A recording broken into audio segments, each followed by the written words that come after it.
Good morning, dear friends. Myself, Nayana S., Assistant Professor in Commerce. Dear students, in the last class, in the subject Retail Marketing, we have studied the basic concept of retail marketing. Is it not?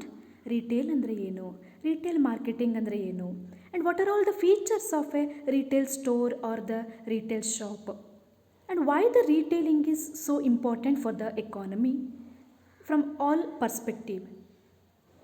So these aspects we have studied in the last class. In this session or in this class, we shall see what are the functions of retail marketing. It means what the retailers are going to perform before selling the goods and services to the end users. ನೋಡಿ, ನಾವು ಒಂದು retail ಸ್ಟೋರನ್ನು visit ಮಾಡ್ತೇವೆ, ಪ್ರಾಡಕ್ಟನ್ನು purchase ಮಾಡ್ಕೊಂಡು ಬರ್ತೇವೆ. So ನಮಗೆ simple ಅನ್ಸತ್ತಲ್ವಾ, we visit a particular retail store and we will buy a particular product. It seems so simple ಅನ್ಸುತ್ತೆ ನಮಗೆ. But for a retailer, he has to perform so many functions before delivering the products and services to the customers or before reaching the products and services to the customers.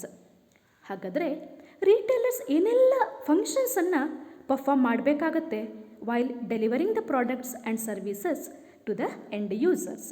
ಹಾಗಾದರೆ ಏನೇನೆಲ್ಲ task ಮಾಡಬೇಕು, ಏನೇನೆಲ್ಲ ಫಂಕ್ಷನ್ಸನ್ನು ಅವರು perform ಮಾಡಿದರೆ they can provide the product to the customers at a right place and at a right time and at the right quantities. So in that, first function is assembly and sorting of merchandise. So ನೋಡಿ, ನಮಗೆ retailers ಪ್ರಾಡಕ್ಟ್ಸನ್ನು sale ಮಾಡ್ತಾರಲ್ವಾ, ನಮಗೆ sale ಮಾಡೋಕ್ಕಿಂತ before ಅವ್ರೇನು ಮಾಡಿರಬೇಕು, they have to assemble the goods.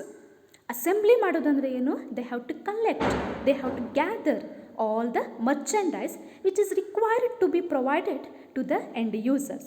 And sorting of merchandise. Sorting is nothing but arrangement of items in order ಅಂತ ಅರ್ಥ.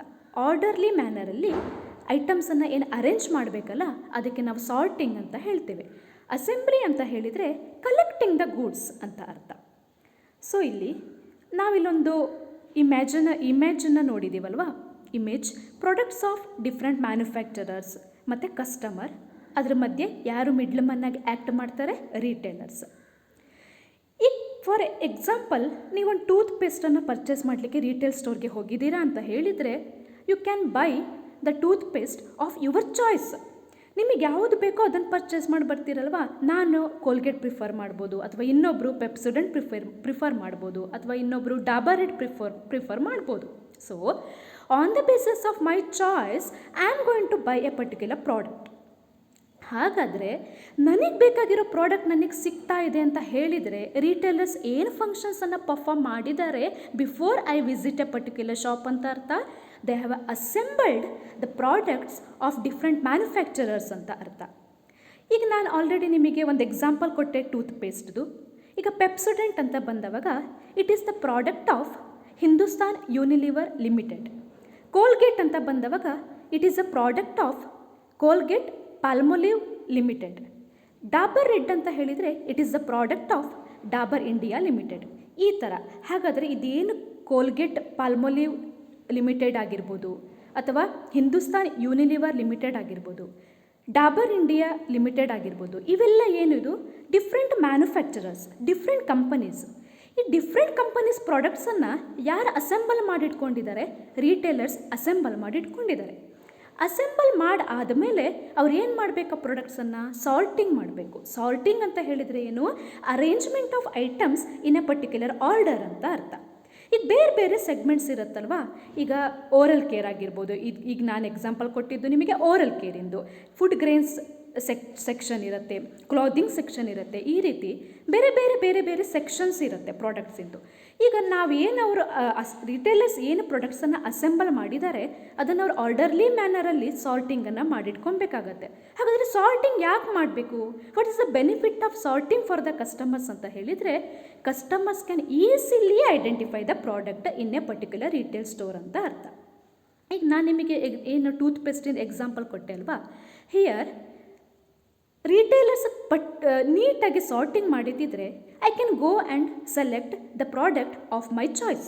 ನಾನು ಆರಾಮಾಗಿ ಅದನ್ನು ಸೆಲೆಕ್ಟ್ ಮಾಡಿಬಿಡ್ಬೋದು, ಯಾಕಂದರೆ ಅವೆಲ್ಲ ಒಂದೇ ಕಡೆ ಪರ್ಟಿಕ್ಯುಲರ್ ಪ್ಲೇಸಲ್ಲಿ ಅದನ್ನು ಅರೇಂಜ್ ಆಗಿ ಆರ್ಡರ್ಲಿ ಮ್ಯಾನರಲ್ಲಿ ಅರೇಂಜ್ ಮಾಡಿರ್ತಾರೆ ಅಂತ ಹೇಳಿದರೆ I can select a particular product easily ಅಂತ ಅರ್ಥ. ಕಸ್ಟಮರಿಗೆ ಕನ್ವೀನಿಯೆಂಟ್ ಆಗುತ್ತೆ. So for that purpose retailers should perform this function, that is assembling and sorting of merchandise. So ಇಲ್ಲಿ ನಾನು ಇಮೇಜಲ್ಲಿ ತೋರಿಸಿದ್ದೀನಿ XYZ ಅನ್ನೋದೇನದು different manufacturers.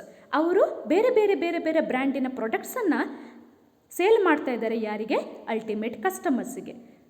So customers ಅವ್ರಿಗೆ ಯಾವ ಚಾಯ್ಸ್ ಆಗುತ್ತೆ ಆ ಪ್ರಾಡಕ್ಟನ್ನು ಅವರು ಪರ್ಚೇಸ್ ಮಾಡ್ತಾರೆ from the retailers. Here retailers are the middle Mann in between the manufacturers and the customers. After assembly and sorting ಆಯಿತು, ಪರ್ಚೇಸ್ ಮಾಡಿದ್ದಾರೆ retailers, purchased the products from the manufacturers, that too from the different manufacturers, and they have sorted that in a particular manner. Next ಹಾಗಾದರೆ ಏನು ಫಂಕ್ಷನ್ಸನ್ನು ಅವ್ರು perform ಮಾಡಬೇಕಾಗತ್ತೆ? Breaking the bulk. ನಾವು already basic ಕಾನ್ಸೆಪ್ಟನ್ನು understood ಮಾಡ್ತಾ ನೋಡಿದ್ದೇವೆ. Retailers are going to purchase the products from the manufacturers in the larger quantities, and after the purchase they should break they should break the bulk quantities of the products. ಈಗ ಇಲ್ಲೊಂದು example ಕೊಟ್ಟಿದ್ದೀನಿ ನಾನು. ಇಲ್ಲಿ 25 kg, 1 kg and 2 kg, 5 kg ಅಂತ ಹೇಳಿ ಈ ಇಮೇಜಲ್ಲಿ ನಾನೊಂದು example ಕೊಟ್ಟಿದ್ದೇನಲ್ವಾ. ಇದೇನು ಡಿಪಿಕ್ಟ್ ಮಾಡ್ತಾ ಇದೆ ಅಂತ ಹೇಳಿದರೆ, for example retailer 25 kg wheat ಬ್ಯಾಗನ್ನು ಪರ್ಚೇಸ್ ಮಾಡಿದ್ದಾರೆ ಮ್ಯಾನುಫ್ಯಾಕ್ಚರರ್ಸಿಂದ ಅಂತ ಹೇಳಿದರೆ, ಅವರ 25 kg ಆಫ್ ವೀಟ್ಸನ್ನು ಯಾವ ರೀತಿ ಅವರು ಬ್ರೇಕ್ ಮಾಡಿರಬೇಕು? 1 kg ಪ್ಯಾಕೆಟ್ ಆಗಿರ್ಬೋದು, 2 kg ಪ್ಯಾಕೆಟ್ ಆಗಿರ್ಬೋದು, ಅಥವಾ 5 kg ಪ್ಯಾಕೆಟ್ ಆಗಿರ್ಬೋದು. ಈ ರೀತಿ ಬೇರೆ ಬೇರೆ ಬೇರೆ ಬೇರೆ ಕ್ವಾಂಟಿಟೀಸಲ್ಲಿ ಅವರು ಅದನ್ನು ಪ್ಯಾಕೆಟ್ಸ್ ಮಾಡಿಟ್ಕೋಬೇಕಾಗತ್ತೆ. ಹಾಗಾದರೆ ಯಾಕೆ breaking of bulk is one of the function that has to be performed by the retailers ಅಂತ ಹೇಳಿದರೆ, ಈಗ ಫ್ಯಾಮಿಲೀಸ್ ಅಂತ ಅಂದ್ಕೊಂಡವಾಗ ನಾವು ಕೆಲವೊಂದು ನ್ಯೂಕ್ಲಿಯರ್ ಫ್ಯಾಮಿಲಿ ಇರುತ್ತೆ, ಕೆಲವೊಂದು ಜಾಯಿಂಟ್ ಫ್ಯಾಮಿಲೀಸ್ ಇರುತ್ತೆ, ರೈಟ್? ಜಾಯಿಂಟ್ ಫ್ಯಾಮಿಲಿ ಅಂತ ತಗೊಂಡವಾಗ ದ ಕ್ವಾಂಟಿಟಿ ಅವರಿಗೆ ಜಾಸ್ತಿ ಬೇಕಾಗುತ್ತೆ. ನ್ಯೂಕ್ಲಿಯರ್ ಫ್ಯಾಮಿಲಿ ಅಂತ ತಗೊಂಡವಾಗ ಪ್ರಾಡಕ್ಟ್ ಕ್ವಾಂಟಿಟಿ ಸ್ವಲ್ಪ ಕಡಿಮೆ ಸಾಕಾಗುತ್ತೆ. ಹಾಗಾದರೆ ಜಾಯಿಂಟ್ ಫ್ಯಾಮಿಲಿ ಅವರು ಏನು ಮಾಡ್ತಾರೆ? They will purchase the products in a larger quantities. Nuclear family ಅವರು they will purchase the products on a smaller quantities. ಹಾಗಾದರೆ ಎಲ್ಲರಿಗೂ ಅನುಕೂಲ ಆಗೋ ಥರದಲ್ಲಿ ನಾನೇನು ಮಾಡಬೇಕು? ಲಾರ್ಜರ್ ಕ್ವಾಂಟಿಟೀಸ್ ಆಫ್ ಪ್ರಾಡಕ್ಟ್ಸನ್ನು ಬ್ರೇಕ್ ಮಾಡಿಕೊಂಡು I have to make this separate quantities of packets. So ಇಲ್ಲಿ ನಾನು ವೀಟ್ ಎಕ್ಸಾಂಪಲ್ ತೊಗೊಂಡೆ ಅಂದರೆ, ಈಗ 1 kg packets, 2 kg packets, 5 kg packets ಈ ಥರ ನಾನು ಪ್ಯಾಕ್ ಮಾಡಿ ಇಟ್ಕೊಂಡ್ರೆ, ನಾನು as a customer when I go and visit a particular store and I need 1 kilo packet of wheat, then I can select that 1 kilo packet of wheat. If I need 5 kilo wheat, I can select the 5 kilo packet of wheat. So on the basis of my requirement, I am going to select the quantum of products anta artha, the quantity of the products anta artha. So for that purpose, here the retailers, after purchasing the products in a bulk quantity, he has to break that bulk into the smaller portions in order to make it convenient for the customers to purchase the required amount of products and services. The next function is holding stocks. ನಾವು already ನೋಡಿದ್ದೇವಲ್ಲ, retailers are going to stock wide varieties of products of different brands ಅಂತ ಅರ್ಥ. They purchase the products from different manufacturers, so they provide wide varieties of products and services to the customers. ಹಾಗಾದರೆ ಇಲ್ಲಿ holding stock ಅಂತ ಹೇಳಿದರೆ ಏನರ್ಥ? ಈಗ ನಾನು as a customer I directly go and visit a particular store and ask A particular product. ನನಗೆ ಬೇಕಾಗಿರೋ ಪ್ರಾಡಕ್ಟನ್ನು ಅವ್ರು ನನಗೆ ಇಮ್ಮಿಡಿಯೇಟಾಗಿ ಡೆಲಿವರ್ ಮಾಡ್ತಾ ಇದ್ದಾರೆ, ಇಮ್ಮಿಡಿಯೇಟಾಗಿ ಸೇಲ್ ಮಾಡ್ತಾ ಇದ್ದಾರೆ ಅಂತ ಹೇಳಿದರೆ, what is the meaning? It means that the retailers already stored some items in their store ಅಂತ ಅರ್ಥ. ನಾನು ಹೋಗಿ ಆ ಪ್ರಾಡಕ್ಟನ್ನು ಆರ್ಡ್ರ್ ಕೊಟ್ಟು ಬಂದು ಆಮೇಲೆ ಮತ್ತೊಂದು ದಿನ ಹೋಗಿ ನಾನು ಪರ್ಚೇಸ್ ಮಾಡಬೇಕು ಅಂತ ಇಲ್ಲ. ಯಾಕೆ?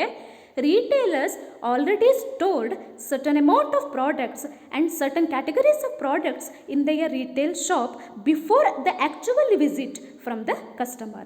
Customer visit ಮಾಡೋಕ್ಕಿಂತ ಮೊದಲೇ on the basis of the expectations of the customers, on the basis of the requirement of the customers and on the basis of the actual demand of the customers, I have already stored certain number of products and certain quantities of products ಅಂತ ಅರ್ಥ. ಹಾಗಾದರೆ ಅವ್ರು ಏನು ಮಾಡಬೇಕು?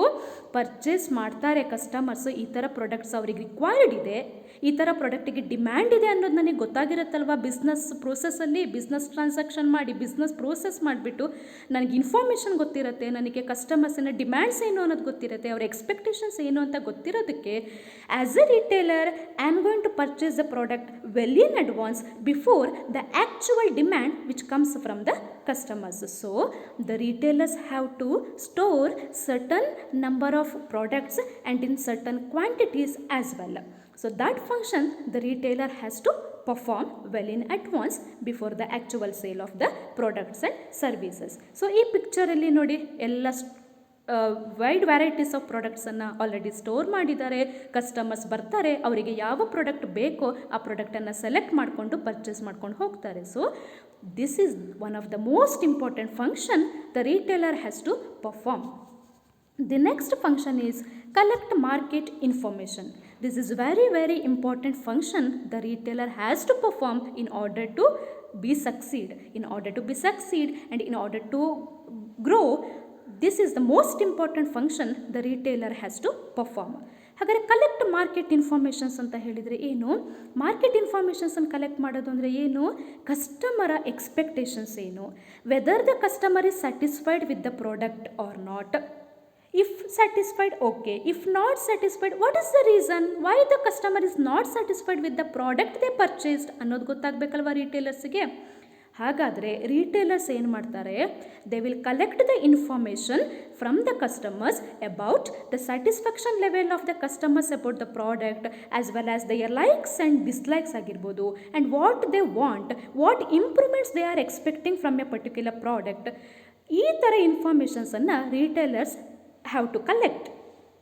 ಬರೀ collect ಮಾಡಿಟ್ಕೋತಾರ? No.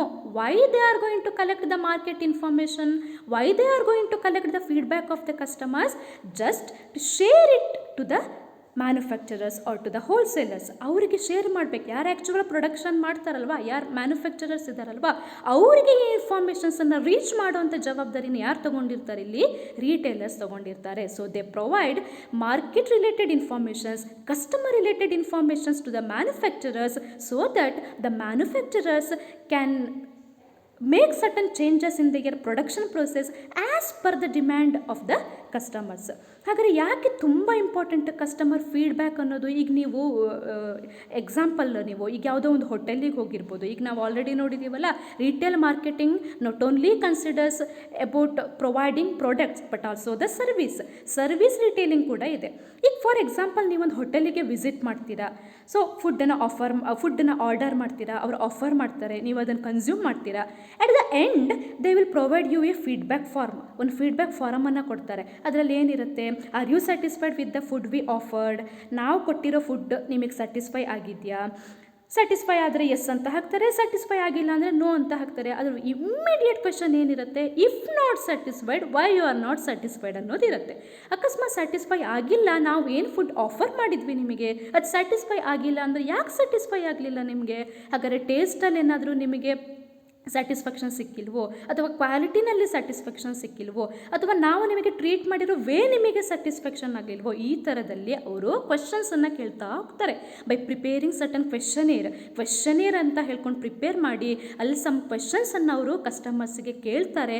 ಕಸ್ಟಮರ್ಸಿಂದ feedback ತೊಗೊಳ್ತಾರೆ. ಹಾಗಾದರೆ ಫೀಡ್ಬ್ಯಾಕ್ ತೊಗೊಂಡು ಸುಮ್ಮನೆ ಇರ್ತಾರಾ? No, they will analyse the feedback which is received from the ಕಸ್ಟಮರ್ಸಿಂದ ಏನು ಫೀಡ್ಬ್ಯಾಕ್ ರಿಸೀವ್ ಮಾಡಿರ್ತಾರಲ್ವ ಅದನ್ನು ಅವರು ಅನಲೈಸ್ ಮಾಡ್ತಾ ಬರ್ತಾರೆ. ಹಾಗಾದರೆ ಇಷ್ಟು ಜನ ಕಸ್ಟಮರ್ಸ್ ನಮ್ಮ ಹೋಟೆಲಿಗೆ ಇವತ್ತು ವಿಸಿಟ್ ಮಾಡಿದರು, ಇಷ್ಟು ಒಪಿನಿಯನ್ಸನ್ನು ನಾವು ಕಲೆಕ್ಟ್ ಮಾಡಿದ್ದೀವಿ, ಇಷ್ಟು ಜನ ಸ್ಯಾಟಿಸ್ಫೈ ಆಗಿದೆ ಅಂತ ಹೇಳಿದ್ದಾರೆ, ಇಷ್ಟು ಜನ ಸ್ಯಾಟಿಸ್ಫೈ ಆಗಿಲ್ಲ ಅಂತ ಹೇಳಿದ್ದಾರೆ. ಸ್ಯಾಟಿಸ್ಫೈ ಆಗಿಲ್ಲ ಅನ್ನೋರಲ್ಲಿ ಯಾವ ಫ್ಯಾಕ್ಟರಿಗೆ ಎಷ್ಟು ಜನ ಅನ್ಸ್ಯಾಟಿಸ್ಫೈಡ್ ಆಗಿದ್ದಾರೆ, ಕ್ವಾಲಿಟಿಗೆ ಸಂಬಂಧಪಟ್ಟಂಗೆ ಅನ್ಸ್ಯಾಟಿಸ್ಫೈ ಆಗಿದ್ದಾರೋ, ಅಥವಾ ಪ್ರೈಸಿಗೆ ಸಂಬಂಧಪಟ್ಟಂಗೆ ಅನ್ಸ್ಯಾಟಿಸ್ಫೈ ಆಗಿದ್ದಾರೋ, ಅಥವಾ ಟೇಸ್ಟಿಗೆ ಸಂಬಂಧಪಟ್ಟಂಗೆ ಅನ್ಸ್ಯಾಟಿಸ್ಫೈ ಆಗಿದ್ದಾರೋ, ಆರ್ ನಾವು ಟ್ರೀಟ್ ಮಾಡಿರೋ ವೇನಲ್ಲಿ ಅವ್ರಿಗೆ ಅನ್ಸ್ಯಾಟಿಸ್ಫ್ಯಾಕ್ಷನ್ ಆಗಿದೆಯೋ. ಹೀಗೆ they are going to analyse the information which is received from the ಕಸ್ಟಮರ್ಸಿಂದ ಏನು ಇನ್ಫಾರ್ಮೇಷನ್ ರಿಸೀವ್ ಮಾಡಿರ್ತಾರೆ ಅದನ್ನು ಅನಲೈಸ್ ಮಾಡ್ಕೊಳ್ತಾರೆ. ಅನಲೈಸ್ ಮಾಡಿ ಸುಮ್ಮನೆ ಇರ್ತಾರೆ? No. Why they analyse the information? Just to make an improvementation over that ಅಂತ ಅರ್ಥ. ಅದ್ರ ಮೇಲೆ ಅವ್ರು ಇಂಪ್ರೂವ್ ಮಾಡ್ಕೋಬೇಕಲ್ಲ. ನೆಕ್ಸ್ಟ್ ಏನು ಮಾಡ್ತಾರೆ ಅವರು, ತುಂಬ ಜನ ಏನು ಹೇಳಿದ್ದಾರೆ, ಕ್ವಾಲಿಟಿ ಅಷ್ಟು ಸರಿ ಇಲ್ಲ, ನಾವು ಫುಡ್ ಏನು ಆಫರ್ ಮಾಡಿದ್ವಿ ಕ್ವಾಲಿಟಿ ಇಸ್ ನಾಟ್ ಗುಡ್ ಅಂತ ಹೇಳಿದ್ದಾರೆ ಅಂದುಕೊಡ್ಲೆ ನೆಕ್ಸ್ಟ್ ಅವ್ರು ಏನು ಮಾಡಬೇಕಾಗತ್ತೆ, they have to improve the quality of the food they are going to offer to the customers.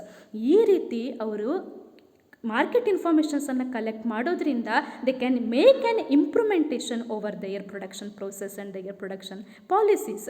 ಮತ್ತು ಈ ಥರ ಮಾಡೋದ್ರಿಂದ ಕಸ್ಟಮರ್ಸಿಗೂ ಏನಾಗುತ್ತೆ ಹೇಳಿ, ಅವರಿಗೂ ಒಂದು ನನ್ನ ಒಪಿನಿಯನಿಗೆ ಒಂದು ವ್ಯಾಲ್ಯೂ ಕೊಡ್ತಾರೆ ಅಂತ ಹೇಳಿಬಿಟ್ಟು ಅವರಿಗೂ ಒಂದು ಪ್ರೌಡ್ ಫೀಲ್ ಆಗುತ್ತೆ. They feel good actually. ಆ ಥರ ಫೀಡ್ಬ್ಯಾಕ್ ಫಾರಮ್ ಕೊಟ್ಟು ಫೀಡ್ಬ್ಯಾಕ್ ಇಸ್ಕೊಂಡಿದ್ದಾರೆ ಅಂದರೆ they feel very good because they think that we are one of important part of this production process and they are going to consider my values ಅಂತ ಹೇಳಿಕೊಂಡು they feel satisfied. ಆ satisfaction feel ಅವ್ರಿಗೆ ಇರುತ್ತೆ. ಆ satisfaction feel ಇದ್ದಾಗ ಏನಾಗುತ್ತೆ ಹೇಳಿ, in turn so they will refer or they recommend that hotel for anybody else. ಅವ್ರು ಬೇರೆಯವರಿಗೂ ಕೂಡ ಅವರು ಆ ಹೋಟೆಲ್ ಬಗ್ಗೆ ಇನ್ಫಾರ್ಮೇಷನ್ಸ್ ಕೊಡ್ತಾರೆ, ರೆಕಮೆಂಡ್ ಮಾಡ್ತಾರೆ, ಆ ಹೋಟೆಲಿಗೆ ವಿಸಿಟ್ ಮಾಡಿ ಚೆನ್ನಾಗಿದೆ ಆ ಹೋಟೆಲ್, ಒಳ್ಳೆ ಫುಡ್ ಆಫರ್ ಮಾಡ್ತಾರೆ. ಅಕಸ್ಮಾತ್ ನಿಮಗೇನಾದರೂ ಸ್ಯಾಟಿಸ್ಫೈ ಆಗಲಿಲ್ಲ ಅಂದರೆ even you can give feedback to them. ನೀವು ಅವ್ರಿಗೆ ಫೀಡ್ಬ್ಯಾಕ್ ಕೊಟ್ಟು ಬರ್ಬೋದು, ಅವರು ಇಂಪ್ರೂವ್ಮೆಂಟೇಷನ್ಸನ್ನು ಮಾಡ್ತಾರೆ. ಹಾಗಾದರೆ ನಾವು ಕೊಟ್ಟಿರೋ ಇನ್ಫಾರ್ಮೇಷನ್ಸಿಗೆ ಒಂದು ಬೆಲೆ ಸಿಗುತ್ತೆ ಅನ್ನೋದು ಕಸ್ಟಮರ್ಸಿಗೆ ಗೊತ್ತಾಗುತ್ತೆ when the retailers are going to collect the feedback from the customers. So this is the very important function the retailer has to perform. So ಇವಾಗ ನೀವು ನೋಡಿರ್ಬೋದು ಪ್ರತಿಯೊಂದಕ್ಕೂ ಫೀಡ್ಬ್ಯಾಕ್ ಕೊಡೋದಿರುತ್ತೆ ಅಲ್ವಾ. ನಾವು ಒಂದು ಪ್ರಾಡಕ್ಟ್ ತೊಗೊಳ್ತೀವಿ ಅಥವಾ ಏನೋ ಒಂದು ಹೋಟೆಲಿಗೆ ವಿಸಿಟ್ ಮಾಡಿದ್ದೀವಿ, ಏನೋ ಒಂದು ಸರ್ವಿಸ್ ಒಪ್ಟೇನ್ ಮಾಡ್ತಿದ್ದೀವಿ ಅಂತ ಹೇಳಿದರೆ ನಾವು ಆ ಪ್ರಾಡಕ್ಟ್ ಮತ್ತು ಸರ್ವಿಸ್ ಒಪ್ಟೇನ್ ಮಾಡಿದ ಕೂಡಲೇ the very next process is they will ask the feedback from us. ಅವ್ರು ನಮ್ಮ ಹತ್ರ ಫೀಡ್ಬ್ಯಾಕನ್ನು ಎಕ್ಸ್ಪೆಕ್ಟ್ ಮಾಡ್ತಾರೆ. ಸೊ ಸ್ಯಾಟಿಸ್ಫೈಡ್ ಆಗಲಿ ಅನ್ಸ್ಯಾಟಿಸ್ಫೈಡ್ ಆಗಲಿ, so we have to give a prompt feedback to the retailers. Prompt feedback ಕೊಟ್ಟರೆ ಏನಾಗುತ್ತೆ, ದೇ ಕ್ಯಾನ್ ಮೇಕ್ ಇಂಪ್ರೂವ್ಮೆಂಟೇಷನ್. ನಾವು ರಾಂಗ್ ಫೀಡ್ಬ್ಯಾಕ್ ಕೊಟ್ಟರೆ ಏನಾಗುತ್ತೆ, they think that they are okay, they are better, so we need not to make any changes ಅಂತ ಅಂದ್ಕೊಂಡು they will not make any changes in their production process. So better as a customer my responsibility is to give my prompt feedback on the product I used or the service I used. The next function is risk taking. ಈಗ ಒಬ್ಬ retailer ಅಂತ ಹೇಳಿದರೆ ಅವ್ರಿಗೆ risks ಇರಲ್ವಾ, so risks ಕೂಡ ಇರುತ್ತೆ. ಹಾಗಾದರೆ ಏನು ರಿಸ್ಕನ್ನು retailers have to bear ಅಂತ ಹೇಳಿದರೆ, loss of goods from fire ಆಗಿರ್ಬೋದು, ಅಥವಾ loss of goods from theft ಆಗಿರ್ಬೋದು, ಅಥವಾ loss of goods from natural calamities ಆಗಿರ್ಬೋದು, ಅಥವಾ ಕ್ವಾಲಿಟಿ ಡಿಟೀರಿಯರೇಷನ್ ಆಗಿರ್ಬೋದು. ಈಗ ಸರ್ಟನ್ ಫ್ಯಾಕ್ಟರ್ಸ್ ಆರ್ ಕಂಟ್ರೋಲೇಬಲ್ ಅಲ್ವಾ. ಕೆಲವೊಂದು ಫ್ಯಾಕ್ಟರ್ಸನ್ನು ನಾವು ಕಂಟ್ರೋಲ್ ಮಾಡ್ಬೋದು. ಈಗ ನಾವು ನೀಟಾಗಿ ಪ್ರೆಸೆಂಟ್ ಮಾಡಿ ಇಡಬೇಕು, ನೀಟಾಗಿ ಡಿಸ್ಪ್ಲೇ ಮಾಡಬೇಕು ಪ್ರಾಡಕ್ಟ್ಸ್ ಅಂದರೆ that is in my hand, ನಾನು ಮಾಡ್ಬೋದು. ಆದರೆ ಕೆಲವೊಂದು factors are uncontrollable, that is not in my control. ಅವಾಗ ಏನಾಗುತ್ತೆ, ಈ ಥರ ಎಲ್ಲ ಲಾಸಸ್ಗಳು ಕೆಲವೊಂದು ಸಲ ಆಗುತ್ತೆ. ಆ್ಯಂಡ್ ನ್ಯಾಚುರಲ್ ಕೆಲಾಮಿಟೀಸ್ ಅದು ಅನ್ಕಂಟ್ರೋಲೇಬಲ್ ಅಲ್ವಾ. ಸೊ ಈ ನ್ಯಾಚುರಲ್ ಕೆಲಾಮಿಟೀಸ್ ಎಲ್ಲ ಆಗಿಬಿಟ್ಟು ಕೆಲವೊಂದು ಸಲ ಪ್ರಾಡಕ್ಟ್ಸ್ ಲಾಸ್ ಆಗೋ ಚಾನ್ಸಸ್ ಇರುತ್ತೆ. ಈ ಥರ ರಿಸ್ಕನ್ನು ಕೂಡ ಅವರು ಬೇರ್ ಮಾಡಬೇಕಾಗತ್ತೆ in certain point of time. ಮತ್ತು ಕ್ವಾಲಿಟಿ ಡಿಟೀರಿಯರೇಷನ್ ಹಾಗಾದರೆ ಏನು? ಸೊ ನಾವು ಆಲ್ರೆಡಿ ನಾನು ಹೇಳಿದ್ದೀನಿ, customer directly visit a particular retail store and purchase a particular product because retailers already stock certain categories of products. ಹಾಗಾದರೆ ಆಲ್ರೆಡಿ ಸ್ಟಾಕ್ ಮಾಡಿರ್ತಾರೆ ಅಂದವಾಗ they have to wait for the demand ಅಲ್ವಾ. ಡಿಮ್ಯಾಂಡಿಗೆ wait ಮಾಡಬೇಕು. ಕೆಲವೊಂದು ಸಲ ಏನಿರುತ್ತೆ, ನಾನು ಅಂದ್ಕೊಂಡಿರ್ತೀನಿ this product is having a greater demand ಅಂತ ಅಂದ್ಕೊಂಡು ಜಾಸ್ತಿ ಕ್ವಾಂಟಿಟೀಸಲ್ಲಿ ಆ ಪ್ರಾಡಕ್ಟನ್ನು ಸ್ಟಾಕ್ ಮಾಡಿರ್ತೀನಿ. But unfortunately the people may not demand that product. ಆ ಪ್ರಾಡಕ್ಟನ್ನು ನಾವು ಡಿಮ್ಯಾಂಡೇ ಮಾಡೋದಿಲ್ಲ. ಅವಾಗ ಏನಾಗುತ್ತೆ, day by day quality of that particular product which I stored in my retail store get deteriorate. Quality ಕಡಿಮೆ ಆಗ್ತಾ ಹೋಗುತ್ತೆ ಅಲ್ವಾ. ಈಗ ಫಾರ್ ಎಕ್ಸಾಂಪಲ್ ಏನೋ ಒಂದು ಚಾಕ್ಲೇಟೇ ನಾವು ಪರ್ಚೇಸ್ ಮಾಡಿದ್ದೀವಿ, ನಾವು ಇಮ್ಮಿಡಿಯೇಟ್ ಅದನ್ನು ಕನ್ಸ್ಯೂಮ್ ಮಾಡಿದರೆ ಫ್ರೆಶ್ ಇರುತ್ತೆ, ನೀವು ಅದನ್ನು ಇಟ್ಟು ಆಮೇಲೆ ಈಗ ಇವತ್ತು ಪರ್ಚೇಸ್ ಮಾಡಿದ್ದೀರಾ, ನಾಳೆ ಅದನ್ನು ಕನ್ಸ್ಯೂಮ್ ಮಾಡ್ತಾ ಇದ್ದೀರಾ ಅಂತ ಹೇಳಿದರೆ ಇಟ್ ಸ್ಟಾರ್ಟ್ಸ್ ಮೆಲ್ಟ್ ಆಗ್ತಾ ಇರುತ್ತೆ, ಟೇಸ್ಟ್ಲೆಸ್ ಆಗ್ತಾ ಇರುತ್ತೆ ಅಲ್ವಾ, ಈ ಥರ ಎಲ್ಲ ಆಗುತ್ತೆ. ಸೊ ಆ್ಯಸ್ ಎ ರೀಟೇಲರಿಗೂ ಕೂಡ ನಾವು ಡಿಮ್ಯಾಂಡ್ ಮಾಡೋಕ್ಕಿಂತ ಮೊದಲೇ ಅವ್ರ ಪ್ರಾಡಕ್ಟನ್ನು ಸ್ಟಾಕಲ್ಲಿ ಇಟ್ಕೊಳ್ಬೇಕಾಗತ್ತೆ. That is inevitable for the retailer to stock the goods. ಗೂಡ್ಸನ್ನು ಸ್ಟೋರ್ ಮಾಡ್ತಾರೆ, but if in case there is no demand for that particular product ಅಂತ ಹೇಳಿದರೆ ಏನಾಗುತ್ತೆ, that is the loss for the retailers. The quality will get deteriorate. So these are all the risks the retailers have to bear. The next function is marketing functions. So ನಾವೀಗ ಯಾವುದ್ರ ಬಗ್ಗೆ understand ಮಾಡ್ಕೊತಿದ್ದೀವಿ, ಯಾವ concept ಬಗ್ಗೆ ಅಂದರೆ marketing retail marketing ಬಗ್ಗೆ.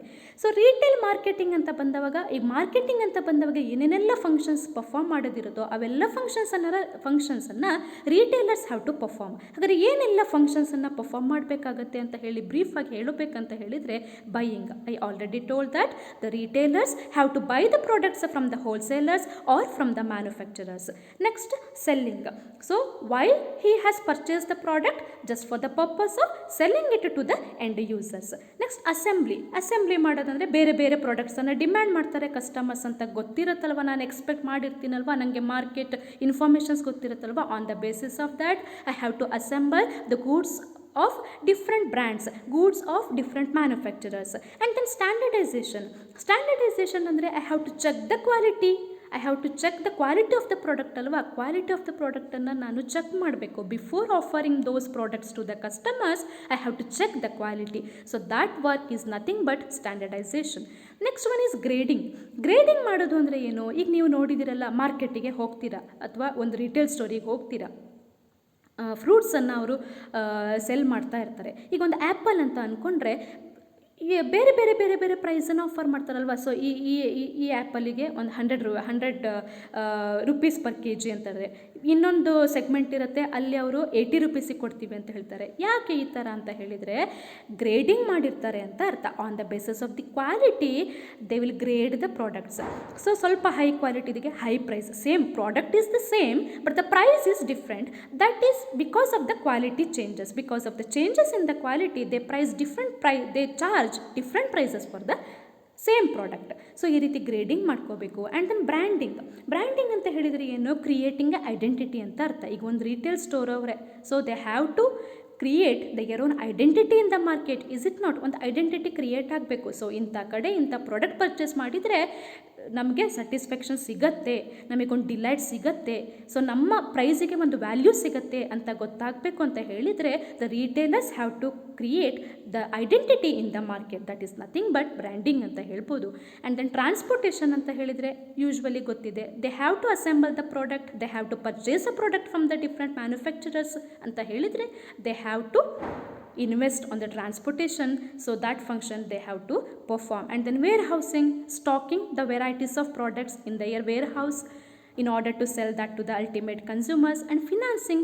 so they have to make a huge investment, no, to provide products and services to customers. So financing is one of the functions. Sometimes ಏನಾಗುತ್ತೆ, huge investment, the retailer cannot invest the whole money on their own, ಅಂದವಾಗ they have to borrow some loans from the financial institutions. That arrangement he has to make. ಆ ಅರೇಂಜ್ಮೆಂಟನ್ನು ಅವ್ರು ಮಾಡ್ಕೊಳ್ಬೇಕಾಗತ್ತೆ. So warehousing is also one of the functions of marketing. And then market research is a very continuous process for the retailer. Continuously he has to analyze the market, continuously he has to collect the feedback of the customers, continuously he has to observe the likes and dislikes of the customers in order to offer better and better service to the users. So these are all the marketing functions the retailers have to perform. ಈ ಥರ ಎಲ್ಲ ಫಂಕ್ಷನ್ಸನ್ನು ಅವರು perform ಮಾಡಬೇಕಾಗತ್ತೆ. So next one is the promotion of product. ಈ product ಹಾಗೆ ಅವ್ರು retailers ಪ್ರಾಡಕ್ಟನ್ನು ಶಾಪಲ್ಲಿ ಇಟ್ಕೊಂಡ್ಬಿಟ್ರೆ ಸೇಲ್ ಆಗೋದಿಲ್ಲ. ಬಿಫೋರ್ ದ್ಯಾಟ್ ಏನು ಮಾಡಬೇಕು, they have to advertise the product ಅಲ್ವಾ, ಪ್ರಾಡಕ್ಟನ್ನು ಅಡ್ವರ್ಟೈಸ್ ಮಾಡಬೇಕು. ಈ ಥರ ಪ್ರಾಡಕ್ಟ್ಸ್ ನಮ್ಮಲ್ಲಿ ಅವೈಲೇಬಲ್ ಇದೆ ಅಂತ ಅಡ್ವರ್ಟೈಸ್ ಮಾಡಬೇಕು. ಇನ್ ಅಡಿಷನ್ ಟು ದ್ಯಾಟ್, ಇವಾಗ ನೀವು ಅಬ್ಸರ್ವ್ ಮಾಡಿರ್ಬೋದು ರಿಟೇಲ್ ಸ್ಟೋರ್ಸ್ಗೆಲ್ಲ ಕೆಲವೊಂದು ಪ್ರಾಡಕ್ಟಿಗೆಲ್ಲ ಸಂಬಂಧಪಟ್ಟಂಗೆ, ಅಥವಾ ರಿಟೇಲ್ ಸ್ಟೋರ್ ಯಾವುದೋ ಒಂದು ಓಪನ್ ಆಗಿದೆ ಆಗಿದೆ, for the first time open ಆಗಿದೆ. ಅವಾಗ ಫಸ್ಟ್ ಯಾರು ಬೈಯರ್ಸ್ ಬರ್ತಾರೆ, ಫಸ್ಟ್ ಕಸ್ಟಮರ್ಸಿಗೆ ಏನಾದರೂ ಒಂದು ಪ್ರೈಸನ್ನು ಆಫರ್ ಮಾಡೋದಾಗಿರ್ಬೋದು. ಈ ಥರ ಎಲ್ಲ ಕೆಲವೊಂದು ಪ್ರಮೋಷನಲ್ ಟೆಕ್ನಿಕ್ಸನ್ನು ರೀಟೇಲರ್ಸ್ ಹ್ಯಾವ್ ಟು ಯೂಸ್. ಈಗ ನೀವೇ ನೋಡಿರ್ತೀರಲ್ಲ, buy one get one free ಆಗಿರ್ಬೋದು, ಅಥವಾ ಕೆಲವೊಂದು ಫ್ರೀ ಕೂಪನ್ಸನ್ನು ಕೊಡೋದಾಗಿರ್ಬೋದು, ಅಥವಾ ಸ್ಯಾಂಪಲ್. ಈಗ ನಾನು ಪರ್ಚೇಸ್ ಮಾಡೋಕ್ಕಿಂತ ಮೊದಲೇ ನನಗೆ ಗೊತ್ತಾಗಬೇಕು ಈ product whether I can buy this product or not ಅಂತ ನನಗೆ ಹೇಗೆ ಗೊತ್ತಾಗುತ್ತೆ? After using certain amount of product. So ಆವಾಗ ನನಗೆ ಸ್ಯಾಂಪಲ್ಸ್ ಪ್ರೊವೈಡ್ ಮಾಡೋದಾಗಿರ್ಬೋದು, ಅಥವಾ ಪ್ರಾಡಕ್ಟ್ ಬಗ್ಗೆ ಡೆಮೋ ತೋರಿಸೋದಾಗಿರ್ಬೋದು. ಸೊ ಈ ಥರ ಎಲ್ಲ ಕೆಲವೊಂದು ಪ್ರಮೋಷನಲ್ ಮೆಷರ್ಸನ್ನು ರೀಟೇಲರ್ಸ್ ಯೂಸ್ ಮಾಡಬೇಕಾಗತ್ತೆ at the time of selling the product. So ಇವಾಗ ನಿಮಗೆ ಗೊತ್ತೇ ಇದೆ, ವೈಡ್ ವೆರೈಟೀಸ್ ಆಫ್ ಆಫರ್ಸನ್ನು ಪ್ರೊವೈಡ್ ಮಾಡ್ತಾರೆ. ಹ್ಯೂಜ್ ಈಗ ಪರ್ಟಿಕ್ಯುಲರ್ ಅಮೌಂಟ್ ಕ್ರಾಸ್ ಆಗಿ ಈಗ ಫಾರ್ ಎಕ್ಸಾಂಪಲ್ 1000 ರೂಪೀಸ್ ಕ್ರಾಸ್ ಆದರೆ, ಅಥವಾ 2000 ರೂಪೀಸ್ ಕ್ರಾಸ್ ಆದರೆ ನಮ್ಮದು ಶಾಪಿಂಗ್ ಎಕ್ಸ್ಪೆನ್ಸಸ್, ಅದು ಇಷ್ಟು ಪರ್ಸೆಂಟೇಜ್ ಆಫ್ ಡಿಸ್ಕೌಂಟನ್ನು ಕೊಡ್ತೀವಿ, ಅಥವಾ ಏನೋ ಒಂದು ಪ್ರಾಡಕ್ಟನ್ನು ಫ್ರೀ ಆಫ್ ಕಾಸ್ಟ್ ಪ್ರೊವೈಡ್ ಮಾಡಿಕೊಡೋದು, ಅಥವಾ ಕಾಂಬೋ ಆಫರ್, ಈ ಥರ ಎಲ್ಲ ಬೇರೆ ಬೇರೆ ಪ್ರಮೋಷನಲ್ ಟೆಕ್ನಿಕ್ಸನ್ನು retailers have to use in order to promote the product. And the next one is offers variety of services to his customers. Offering variety of services to customers is also the function of retailing. ಎಷ್ಟು service ಕೊಡಬೇಕಲ್ವ, ಪ್ರಾಡಕ್ಟನ್ನು supply ಮಾಡಾದ ಕೂಡಲೇ ಅವ್ರ task finish up ಆಗಲ್ಲ. So after the sale of the product they have to give after sale service ಕೊಡಬೇಕಾಗತ್ತೆ, and they have to make home delivery of the product.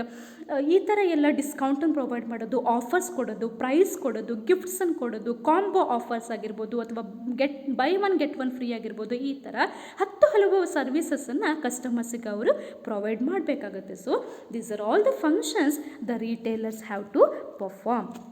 So ನಮಗೆ as a customer it seems so simple, because we just go and purchase a particular product from the retail store. But for the retailer these many functions they have to perform before selling the ಪ್ರಾಡಕ್ಟ್ಸನ್ನು sale ಮಾಡೋಕ್ಕಿಂತ ಮುಂಚೆ ಇಷ್ಟೆಲ್ಲ ಫಂಕ್ಷನ್ಸನ್ನು ಅವ್ರು perform ಮಾಡಬೇಕಾಗತ್ತೆ. But for a customer it seems so simple ಅಲ್ವಾ? ನಮಗೆ ತುಂಬ ಸಿಂಪಲ್ ಅನಿಸುತ್ತೆ, ನನಗೆ ಬೇಕಾಗಿರೋ ಪ್ರಾಡಕ್ಟ್ ಹೋಗ್ತೀನಿ, ನಾನು ಆ ಪ್ರಾಡಕ್ಟನ್ನು ಪರ್ಚೇಸ್ ಮಾಡ್ತೀನಿ ಅಂತ ಅನಿಸುತ್ತೆ. ಬಟ್ ಫಾರ್ ಎ ರಿಟೇಲರ್ ಇಷ್ಟೆಲ್ಲ ಫಂಕ್ಷನ್ಸನ್ನು continuously they have to perform. Continuous ಆಗಿ ಸ್ಟಾಕ್ ಮುಗಿದ ಕೂಡಲೇ ಸ್ಟಾಕನ್ನು ಪರ್ಚೇಸ್ ಮಾಡೋದಾಗಿರ್ಬೋದು, ಪರ್ಚೇಸ್ ಮಾಡಾದಿದ್ಮೇಲೆ ನೀಟಾಗಿ ಪ್ರೆಸೆಂಟ್ ಮಾಡೋದು. ಇವಾಗಂತೂ ನಿಮಗೆ ಗೊತ್ತೇ ಇದೆ ಅಲ್ವಾ, ರಿಟೇಲ್ ಶಾಪು ನೀಟಾಗಿ ಡಿಸ್ಪ್ಲೇ ಮಾಡಿದರೆ ಇಟ್ ಅಟ್ರಾಕ್ಟ್ಸ್ ದ ಕಸ್ಟಮರ್ಸನ್ನು ಅಟ್ರಾಕ್ಟ್ ಮಾಡುತ್ತೆ. ಸೊ ಡಿಸ್ಪ್ಲೇ ಚೆನ್ನಾಗಿಲ್ಲ ಅಂದರೆ ಆ ಸ್ಟೋರ್ ಅಟ್ರಾಕ್ಟೇ ಆಗಲ್ಲ ಕಸ್ಟಮರ್ಸಿಗೆ. ಹಾಗಾದರೆ ಪರ್ಚೇಸ್ ಮಾಡಿ ಇಟ್ಕೊಂಡು ಕೂಡಲೇ ಸಾಕಾಗಲ್ಲ retailers. They have to present those product which is purchased in a well manner. They have to display the products in a well manner. They have to present the product in a well manner. ನೀಟಾಗಿ present ಮಾಡಿರಬೇಕು, sorting ಮಾಡಿರಬೇಕು, ಯಾವ್ಯಾವ ಪ್ರಾಡಕ್ಟಿನ segment ಎಲ್ಲೆಲ್ಲಿ ಇಡಬೇಕು ಏನು ಅಂತ sorting ಮಾಡಿರಬೇಕು. ಆಮೇಲೆ ಪ್ರಾಡಕ್ಟನ್ನು ಸೇಲ್ ಮಾಡೋ ಟೈಮಲ್ಲೂ ಕೆಲವೊಂದು ಆಫರ್ಸನ್ನು, ಡಿಸ್ಕೌಂಟನ್ನು ಪ್ರೊವೈಡ್ ಮಾಡೋದ್ರ ಮುಖಾಂತರ ನಮ್ಮ ಪ್ರಾಡಕ್ಟನ್ನು ಜಾಸ್ತಿ ಪ್ರಮೋಟ್ ಮಾಡಬೇಕು. ಬಿಕಾಸ್ ನಾನೊಂದು ಪ್ರಾಡಕ್ಟ್ ಪರ್ಚೇಸ್ ಮಾಡಿದ್ದೀನಿ, ನನಗೆ ಸ್ಯಾಟಿಸ್ಫ್ಯಾಕ್ಷನ್ ಆಗಿದೆ, ನನಗೇನೋ ಆಫರ್ ಸಿಕ್ಕಿದೆ ಅಂದರೆ ನಾನು ಆಟೋಮೆಟಿಕಲಿ ಏನು ಮಾಡ್ತೀನಿ, I will suggest any others to purchase the product. ಅಲ್ಲಿ ಹೋಗ್ಬಿಟ್ಟು ಆ ಪ್ರಾಡಕ್ಟ್ ಪರ್ಚೇಸ್ ಮಾಡಿ, ಈ ಥರ ಆಫರ್ ಇದೆ, ಈ ಥರ ಡಿಸ್ಕೌಂಟ್ ಇದೆ, ಈ ಥರ ಗಿಫ್ಟ್ಸನ್ನು ಕೊಡ್ತಾರೆ, ಈ ಥರ ಎಲ್ಲ ನಾನು ಪ್ರಮೋಟ್ ಮಾಡ್ತಾ ಹೋಗ್ತೀನಲ್ವಾ. ಸೊ ಈ ಥರ ಪ್ರಮೋಷನಲ್ ಮೆಷರ್ಸನ್ನು the retailers have to use, and they have to collect the feedback from the customers, and they have to make the customers to feel that they are an important part in this production process ಅನ್ನೋದವರಿಗೆ ಗೊತ್ತಾಗಲಿ ಅನ್ನೋ ಕಾರಣಕ್ಕೆ ನಾವು continuous ಆಗಿ ಅವರಿಂದ feedback collect ಮಾಡೋದಾಗಿರ್ಬೋದು. Feedback collect ಮಾಡೋದಷ್ಟೇ ಅಲ್ಲ, we have to respond for the changing expectations of the customers. ಅವ್ರು ಏನು ಎಕ್ಸ್ಪೆಕ್ಟ್ ಮಾಡಿದ್ದಾರೆ, ನೆಕ್ಸ್ಟ್ ಅವ್ರು ಬರ್ತಾ ಆ ಎಕ್ಸ್ಪೆಕ್ಟೇಷನ್ ಆಲ್ಮೋಸ್ಟ್ ಅಟ್ಲೀಸ್ಟ್ ಫುಲ್ಫಿಲ್ ಮಾಡೋ ಥರದಲ್ಲಿ ಇರಬೇಕು. ಈಗ ನಾನು ಒಂದು ಹೋಟೆಲಿಂದ ಎಕ್ಸಾಂಪಲ್ ಕೊಟ್ಟೆ ಅಲ್ವಾ, ನಾನೀಗ ಹೇಳಿದೆ, ಸೊ ಪ್ರಾಡಕ್ಟ್ ಎಲ್ಲ ಸರಿ ಇದೆ, ಬಟ್ ತುಂಬ ಡಿಲೇ ಮಾಡ್ತೀರಾ ನೀವು ಪ್ರಾಡಕ್ಟನ್ನು ಆಫರ್ ಮಾಡೋದ್ರಲ್ಲಿ ಅಂತ ನಾನೇನೋ ಸಜೆಷನ್ ಕೊಟ್ಟು ಬಂದೆ ಅಂತ ಹೇಳಿದರೆ, the next time when I visit that ಹೋಟೆಲ್ನ that problem should not be there. ಆ ಪ್ರಾಬ್ಲಮಲ್ಲಿ ಇರಬಾರ್ದು. ಸೊ ಆ ಥರದಲ್ಲಿ continuously they should make changes in their production process, and in the case of service they should make certain changes in their process of providing service. So ಈ ಥರದಲ್ಲಿ retailers ತುಂಬ ಫಂಕ್ಷನ್ಸನ್ನು perform ಮಾಡಬೇಕಾಗತ್ತೆ before selling the products and services to the customers. Okay, thank you students. ಈ ಸೆಷನಲ್ಲಿ ನಾವು functions ಬಗ್ಗೆ ಒಂದು ಗ್ಲಾನ್ಸನ್ನು ಮಾಡಿದ್ದೇವೆ. So in the next upcoming sessions V shall understand certain other concept relating to the retail marketing. Thank you.